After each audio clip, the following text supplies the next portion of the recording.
तो what's up buddies, Loki season 2 का episode number 2 release हो चुका है। इस वाली वीडियो में मैं ब्रेक डाउन करूंगा, एंडिंग को भी एक्सप्लेन करूंगा। तो आप लोग हमेशा की तरह वीडियो को एंड तक पूरा देखिएगा, लाइक करना मत भूलिएगा, सब्सक्राइब करना भी मत भूलिएगा। तो बिना टाइम वेस्ट किए लेट्स गेट स्टार्टेड। इस वाले एपिसोड की स्टार्टिंग होती है लोकी और मोबियस से, जो कि 1977 के टाइम लंदन में आए हुए होते हैं, जो कि एक सेक्रेट टाइमलाइन होती है। और आप लोगों को पता होगा कि लास्ट एपिसोड की एंडिंग में लोकी ने यह कहा था कि अब हमें सिल्वी को ढूंढना पड़ेगा, क्योंकि उसी के पास काफ़ी ज़्यादा आंसर्स हैं। हम देखते हैं कि वो यहाँ पर पहुँचते हैं और इनको यहाँ पर मिलता है ब्रैड वुल्फ। अब ये वही कैरेक्टर है जो कि टीवीए का एक हंटर था, मगर ये दूसरी टाइमलाइन में आके यहाँ पर एक एक्टर है। सबसे पहले मैं कॉमिक्स पे आ जाता हूँ। कॉमिक्स में भी ब्रैड वुल्फ एक एक्टर हुआ करता था, जो कि ज़ेनिया के नाम में उसने एक सीरियल किलर का कैरेक्टर प्ले किया था, मगर वो एक विलन में तब्दील हो गया था रेडिएशन की वजह से, जो कि द मैनहट्टन प्रोजेक्ट हुआ था। अगर आप लोगों ने ओपनहाइमर देखी, आप लोगों को भी इसका पता होगा। और इसकी कॉमिक्स में थोर से भी लड़ाई हुई थी, जिसमें इसको यहाँ पर हार मिली थी।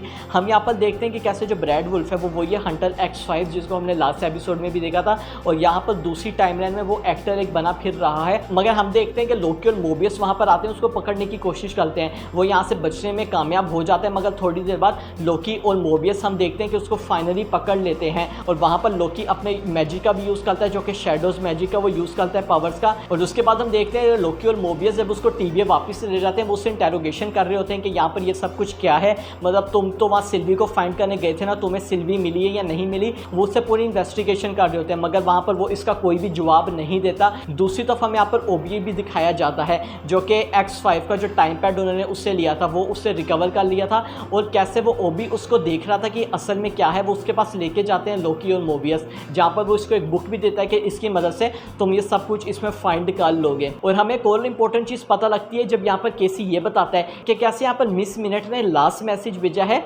रेंस रेयर को उसके टाइम पैड में, जो कि काफ़ी ज़्यादा इंपॉर्टेंट है। और हमें आने वाले एपिसोड में मिस मिनट्स और रेंस रेयर के बारे में कुछ काफ़ी ज़्यादा चीज़ें भी बताई जाएंगी कि असल में इन दोनों का यहाँ पर मकसद क्या, और ये दोनों साथ मिलकर क्या काम कर रही हैं। और हमें काफ़ी ज़्यादा अच्छा एवेंजर्स 1 का ईस्टर एग भी देखने को मिलता है, जब मोबियस और लोकी बातें कर रही होती है और लोकी उनको अवेंजर्स 1 का रेफरेंस देके ये बताता है कि कैसे मैं अपने फादर और ब्रदर से काफ़ी ज़्यादा नाराज़ हो गया था और मैं पूरी एलियंस की आर्मी लेके चला गया था इन्वेड करने के लिए। वहाँ पे टोनी स्टार को मैंने उसका माइंड स्टोन की वजह से उसको मैंने मैनिपुलेट करने की कोशिश की थी, मगर वो काम नहीं किया और मैंने उसको धक्का दे दिया। आप लोगों को अवेंजर्स 1 याद होगी, हमें वाली चीज़ देखने को मिली थी। और यहाँ पर लोकी जब उसको अपने रियल लाइफ के बारे में कहने को कहते हैं कि तुम भी दूसरी टाइमलाइन में जाके देख लो कि असल में तुम यहाँ पर दूसरी लाइफ में क्या कर रहे हो। अगर मोबियस जो है थोड़ा सा हेजिटेट करता है, वो यही कहता है कि मुझे लगता है यही मेरी असल ज़िंदगी है, मैं वहाँ पर नहीं जाना चाहता, क्योंकि अगर वो वाली ज़िंदगी मेरे लिए और अच्छी हुई तो मेरे लिए और काफ़ी ज़्यादा चीज़ें ख़राब हो जाएंगी। और यहाँ पर नेक्स्ट बिग थिंग हमें ये देखने को मिलती है, जो ओबी होता है वो टेम्पोरल रूम जाता है कंप्यूटर्स के पास, और जो ही वो उसको एक्सेस करते हैं, वहाँ पे एक्सेस डिनाइड लिखा हुआ आ रहा होता है, इनवैलिड टेम्पोरल ओरा। और यहाँ पर जब उससे कैसी भी ये पूछता है और हंटर B15 आती है, वो उसको काफ़ी ज़्यादा एक इंपॉर्टेंट चीज़ बताते हैं, जब उसको ये कहता है कि इस डोल को सिर्फ दो ही आदमी खोल सकते हैं, या तो वो है ही हू रिमेन्स जिसने इसको क्रिएट किया है एसो, और दूसरा मिस मिनट्स, उसके बगैर यहाँ पर ये नहीं खोल सकता। और अगर ये नहीं होता तो हमारी लाइफ जो पूरा टीवी है काफ़ी ज़्यादा डिस्ट्रॉय हो जाएगा। और दूसरी तरफ हम देखते हैं लोकी जो है काफ़ी ज़्यादा थ्रेट करने की शुरू कर देता है ब्रैड को, क्योंकि उससे उगलवाना ही होता है कि सिल्वी कहाँ पर है। और हम देखते हैं लोकी अपने विलन स्टाइल में उससे यहाँ पर काफ़ी ज़्यादा उसको टॉर्चर करता है और वो फाइनली सिल्वी का बता देता है। उसके बाद हमें नेक्स्ट सीन यही दिखाया जाता है जब कैसे लोकी, मोबियस और ब्रैड तीनों मैकडोनल्ड्स जाते हैं, जो कि वही टाइम होता है, वही सीन होता है जो कि हमें लास्ट एपिसोड के पोस्ट क्रेडिट सीन में दिखाया गया था। हम देखते हैं लोकी जब वहाँ पर जाता है, सिल्वी उसको देख के बिल्कुल भी खुश नहीं होती, जो कि हमें एपिसोड 1 की एंडिंग में देखने को मिला था। और उसके बाद लोकी उसको अकेले में लेके जाके यही बताता है, सब चीज़ों के बारे में बताता है कि कैसे हमें तुम्हारी इस टाइम ज़रूरत है, जो कि एपिसोड 1 की एंडिंग में हुआ है। उसके बाद कैसे टीवी की सारी टाइमलाइंस डिस्ट्रॉय होने वाली हैं, ये सारी चीज़ें अकर होंगी, यहाँ पर तुम्हें हमें एक्चुअल रियलिटी बतानी होगी, इन सब चीज़ों के बारे में बताते हैं। मगर जो हमें साफ पता लग रहा होता है, जो यहाँ पर सिल्वी है वो इन सब चीज़ों से बिल्कुल भी खुश नहीं है। और दूसरी तरफ हमें कोई इंटरेस्टिंग चीज़ देखने को मिलती है, जो मोबियस है वो ब्रैड से उसका जो मूवी है ज़ेनिया, उसके बारे में कहता है कि इसके बारे में मुझे तुम बताओ। तो जो ब्रैड है वो इसको कहता है इट्स रियल सिनेमा। अब जो मुझे पर्सनली लगता है कि ये इन लोगों ने जानबूझ के थोड़ा सा हमें फ़नी टाइप रेफरेंस दिया है मार्टिन स्कॉर्सेज़ी को, जिन्होंने काफ़ी दफ़ा ये वाली चीज़ कही हुई है कि Marvel movies are not cinema which is in some sense are true.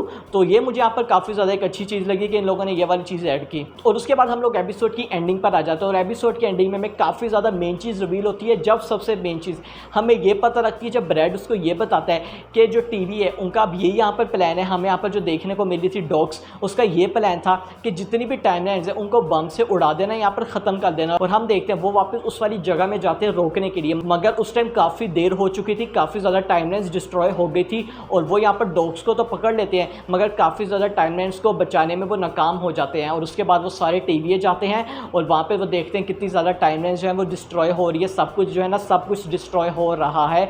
और उसके बाद लोकी सिल्वी से ये कहता है कि तुम वापस ना जाओ, यहाँ पर रुको। और वो वहाँ से वापस चली जाती है। और जब वो वहाँ पर जाती है उस वाली लोकेशन में, और हम देखते हैं वो कैसे ट्रक के ऊपर लेटी हुई होती है और उसके हैंड में एक चीज़ होती है। और अगर आप लोगों को नहीं पता लगी ये कौन सी चीज़ है तो ये यहाँ पर है ही हू रिमेन्स का टाइम पैड। यस, यहाँ पर जो उसने लोकी सीजन 1 की एंडिंग से लिया था, जो कि उसको वहाँ से मिला था, तो उसने वो अभी तक अपने पास संभाल के रखा हुआ है। और इससे ये वाली चीज़ भी क्लियर होती है वो कैसे एक पोर्टल से दूसरे पोर्टल में जा सकती थी। तो ये हमें काफ़ी ज़्यादा एक बड़ी चीज़ देखने को मिली है कि उसके बाद ही हू रिमेन्स का टाइम पैड है, जो कि काफ़ी ज़्यादा इंपॉर्टेंट हो सकता है आने वाले एपिसोड में, क्योंकि ओबी ने वैसे ही कहा था ये जो डोर है इसको सिर्फ ही हू रिमेन्स ही खोल सकता है। तो लेट्स सी अब यहाँ पर क्या होता है। तो यस, ये हमें लोकी सीजन 2 एपिसोड 2 में सारी चीज़ें देखने को मिली। मैंने इस बार एपिसोड को एपिसोड 1 की तरह एंजॉय किया और लोकी ही हो सकती है ये वाली सीरीज जो कि एमसीयू में पुरानी यादें वापस दर आ रही है, जो कि रियल एमसीयू हुआ करती थी। तो लेट्स सी अब आने वाले एपिसोड में क्या होता है। आप लोगों को वीडियो अच्छी लगी है लाइक जरूर करिएगा, चैनल को सब्सक्राइब करना मत भूलिएगा, कमेंट में भी जरूर बताइएगा। I will see you guys in my next video.